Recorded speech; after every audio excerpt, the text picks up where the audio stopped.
Hello and welcome to Cheshire Audio. Now, this is part 2 of the favourite albums series I've been doing. Part 1 was David Crosby. That's just an all-time favourite. Musically, I just love it, and it's one of those albums that grows on you. But the first time I heard that, I thought, it's really good, but then it slowly grew and grew and grew, and you start to appreciate what's going on in production, and you hear a lot of extra things as you listen to it, and the better systems bring out a lot more in it as well, so it's quite a good album to use if you're trying to evaluate. But it doesn't really have any sort of wow factor particularly. It's not one of those you put on a few seconds of it to your friends to impress them, because like I say, it's quite a laid back album really. If you want to impress your friends, what we're talking about today, Joe Jackson, Body and Soul. And I bought this particular copy actually, 1984 when it came out. Didn't know much about Joe Jackson, had heard the name. Not long before this, I bought Body and Soul by Billie Holiday. I was thinking, which I love, absolutely love. And I thought, I wonder if this is in a similar line. I wonder if this is a bit of a nod to Billie Holiday. It isn't at all. It's nothing like that.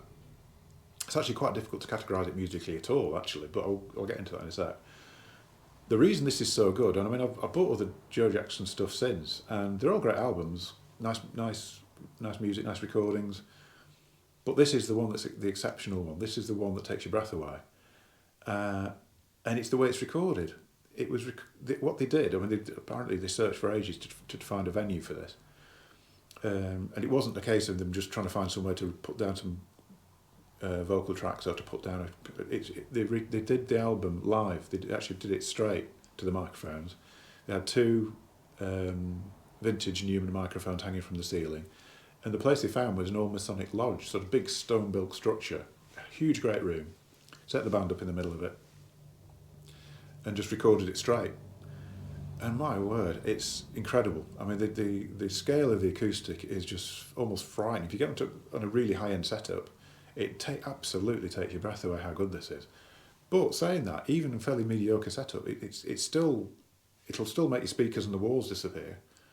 It's absolutely magical from that point of view. Musically, like I say, it's an interesting one because you can't really quite categorise it. I mean, looking through the track listing, there's one called Happy Endings. It's kind of a 60s sort of pop music, almost a bit like some of the songs out of Greece, actually, a little bit like that. Be My Number 2 is like a ballad, Joe Jackson just on piano, superbly recorded piano, very, very real sound to it. The Verdict is a big anthemic thing that builds loads of massive crescendos on it. It's a very, very dynamic recording, this. Probably one of the most dynamic recordings. It's almost like getting to 1812 levels in places. A track called Cha Loco, which is like a very much like a cha-cha beat, and that sort of loads of things going on, loads of great sort of percussion going on. What's it called? I can't pronounce this. Luis Yada, which is an instrumental track, starts off with really clean percussion and builds and builds and builds. So go for it. Big dynamic track. So great stuff on it. It's one of those that you can play it all the way through. You don't sort of have to skip a track or anything like that. Everything is superb on it.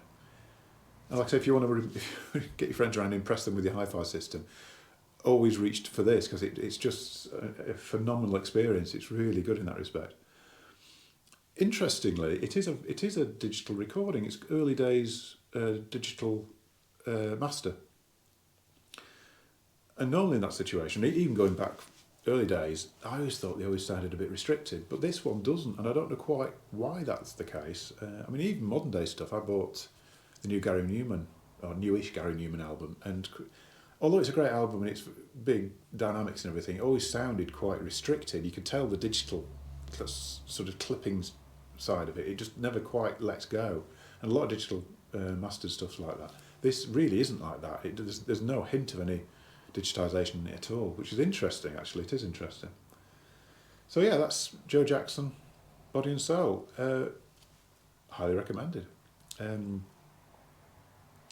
Nothing else to say about it, really. That's, Body and Soul. Don't forget to give us a like and a subscribe. If you've got any other suggestions for this series, just give me an email, actually. Just to jog my memory, to be honest. But I've got quite a lot of things I've already decided to do in this series, but I'm trying to choose ones that are good, sort of well recorded stuff, because a lot of my albums, I like a lot of sort of 60s sort of psychedelic folk, psychedelic rock type stuff. A lot of it isn't well recorded, so I'm probably not going to go there really in this series particularly. I'm trying to choose things that are really good recordings as well, so that people won't hate me. But anyway, yeah, end it there. Thanks for watching. I'll see you in a future video.